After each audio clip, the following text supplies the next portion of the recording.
বেশ কিছুদিন ধরে কন্টেন্টের অভাবে ভুগছি, কেননা কিছু কাজের জন্য ঢাকায় একটু ব্যস্ত হয়ে পড়েছি, তাই তেমন ভিডিও আপলোড করতে পারতেছি না। তাই আজকে একটু সুযোগ পেয়ে দিয়াবাড়ির উদ্দেশ্যে রওনা দিলাম আজকের কন্টেন্টের উদ্দেশ্যে। স্বাগতম বন্ধুরা, আমি আপনাদের ভাই বিজয়। আজকের নতুন ভিডিওতে আপনাদের জানাই স্বাগতম। চলুন শুরু করি আজকের ভিডিওর অভিজ্ঞতা। আমরা সবাই 5 জন মিলে যাচ্ছি, কে জানি উত্তরা দক্ষিণে মেট্রো রেলের দক্ষিণে যাইতেছি আর দিয়াবাড়িতে। আজকে দিয়াবাড়ি আমরা সবাই মিলে ঘুরবো না, মজা হবে। আমি কন্টেন্টে খুঁজে আজকে যাইতেছি দিয়াবাড়ি। এই ট্রেন আমার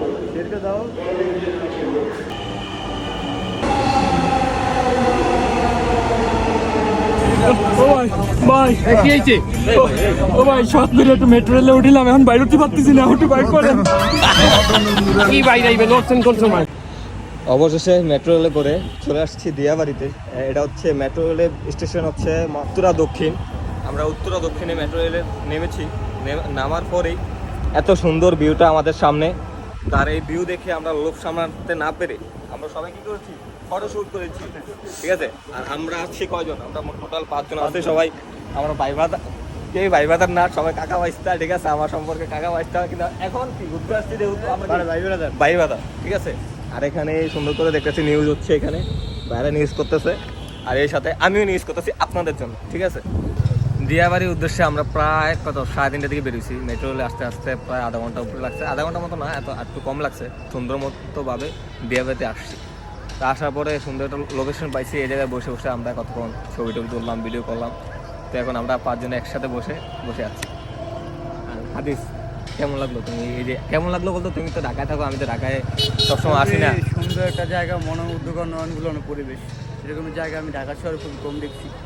আর খুবই সুন্দর একটা জায়গা। তো আপনারা আসবেন সবাই, উত্তরা দিয়াবাড়ি না? হ্যাঁ, উত্তরা দিয়াবাড়ি সুন্দরই আছে, কারণ না বড় বড় বিল্ডিং জোস, আর কালারগুলো খালি বড় বড় বিল্ডিং, আর কিছুই নেই, ঠিক আছে।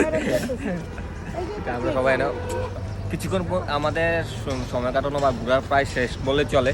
কিছুক্ষণের মধ্যে আমরা চলে যাবো 10 নম্বর, কি মণিপুর, আর মণিপুর 10 নম্বর বল, সরি মিরপুর 10 নম্বর। যাই, কিছু বলার নাই, কিছু বলার নাই। শুকুর ছোট মানুষ। আমাদের সাথে একজন গেস্ট আছে, ভাইয়ের নামটা কি জানি? রাতুল ভাই আসছে আমাদের সাথে গেস্ট, ঠিক আছে। আমরা এখানে বসে বসে কিছুক্ষণ বসতেছি আর মানে আরাম করতেছি। আর একজন ওই যে কি জানি শুক্র আমাদের বলতেছে যে পোজ দিতাম ছবি তুলবে। হ্যাঁ বলো ছবি তুলবে, আমি দেখাইতেছি কেমনি ছবি তুলবে। এটা এলে হ্যাঁ কিটা ছবি তুলে, এটা দিয়ে ছবি তুলবো। এটা ক্যামেরা আছে, এটা কি? হ্যাঁ অবশ্য আমার মোবাইল থেকে ওর দাম মানে ফোনের দামটা অনেক বেশি, ঠিক আছে। এই রিস্কা আছে পিছনে, মেরে দিব, ঠিক আছে। আর এই যে পোলা পান্ডা এখানে কিছুক্ষণ ভিক্ষার জন্য বসেছে, ঠিক আছে। কি লাগবে তোমার, কি লাগবে? আমি টিয়া বসে ঘুরি না, আমি টাকা নিয়ে ঘুরি। তুমি যদি টাকা চাইতে তাহলে আমি দিতাম, ঠিক আছে। না, টাকা এখন দেওয়া যাবে না, ঠিক আছে। কি ওদিকে ওদিকে বলে নাটক মোটর চলে বলে থাক, আমরা নাটক টাকা দিতাম না। আর ভিউ অস্থির এরকম। ও আরে আমাদের অতিথি আমাদেরকে আপ্যায়ন করতে আসছে। এই আপ্যায়ন ও বা ওই যে শুক্র ভাই বন্ধু মিল্লা গেছে শুক্র ভাই বন্ধু। ওই যে আরেকটা সাদা কালা সাদা। আচ্ছা একটা কথা, মানুষ কিন্তু বলে যে কুকুরের লেজ কখনো সোজা হয় না, কিন্তু এই লেজটা দেখুন কত সোজা। লেজ তো নাই, সোজা হইব কিটা? ভালোবাসা ভাই তো ভাগ্য লাগে, ঠিক আছে, ভালোবাসা লাগে।